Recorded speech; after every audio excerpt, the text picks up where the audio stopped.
Students, आज हम पढ़ने वाले हैं क्लास 9th यूक्लिड की ज्यामिति के परिचय का 16वां भाग। इससे पहले हम 15 भाग कंप्लीट कर चुके हैं और उसमें हमने एनसीईआरटी के क्वेश्चंस जो हैं स्टार्ट कर दिए थे।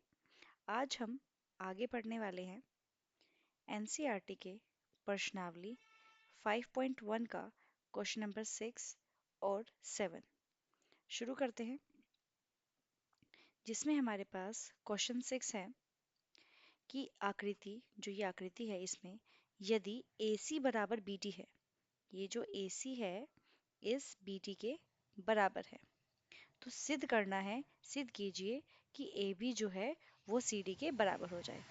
ये जो हमारे पास AB है, ये जो AB है इस CD के बराबर हो जाए। ठीक है। अब इसके अंदर हमारे पास ध्यान देंगे किस तरीके से हम इसको सॉल्व करेंगे कि AB हमारे पास, AC हमारे पास BD के बराबर है ना। AD और BD में एक चीज कॉमन आ रही है जो कि है BC। अगर मैं इसको दोनों में से हटा दूं कि दोनों तरफ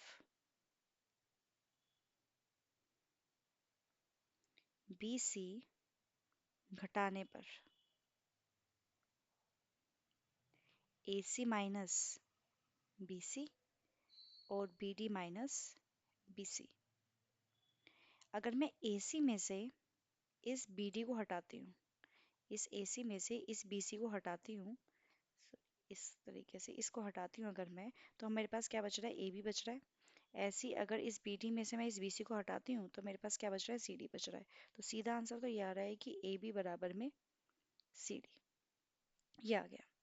लेकिन इसके अंदर हमारे पास क्या, जो हमारे पास अभिकृत यूज हुआ है वो भी हमें लिखना है कि बराबर में, सॉरी, बराबर में बराबर घटाने पर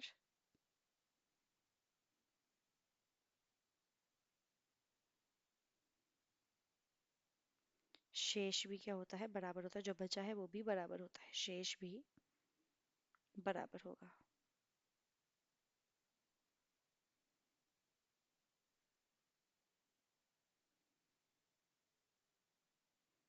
बराबर होगा।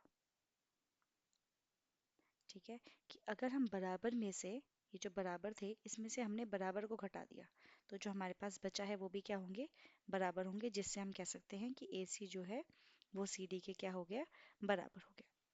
अब इसको करने का तरीका, ये तो मैंने वर्बली बताया।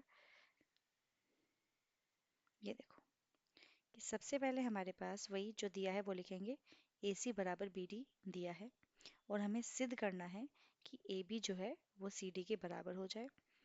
वही AC बराबर BD दिया गया है। समीकरण 1 में से BC हटाने पर, दोनों में हमने क्या किया, BC माइनस किया।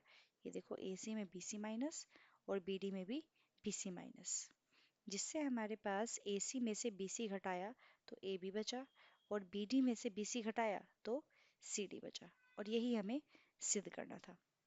ठीक है, ये था हमारे पास क्वेश्चन नंबर 6 का हल या सॉल्यूशन। अब आगे बढ़ते हैं, जो कि हमारे पास है प्रश्नावली 7.1 का, 5.1 का क्वेश्चन नंबर 7।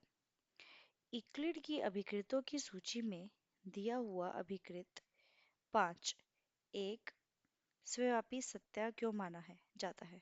ध्यान दीजिए कि यह पांचवी अभिधारणा से संबंधित नहीं, अभिधारणा की बात नहीं हो रही, ये अभिकृत की बात हो रही है।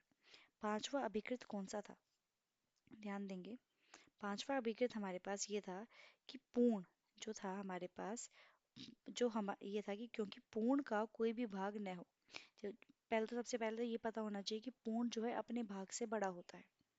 द होल क्या था, the whole is greater than the part.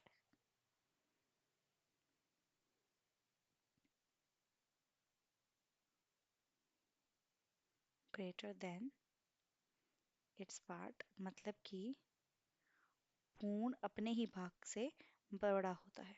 पूर्ण अपने ही भाग से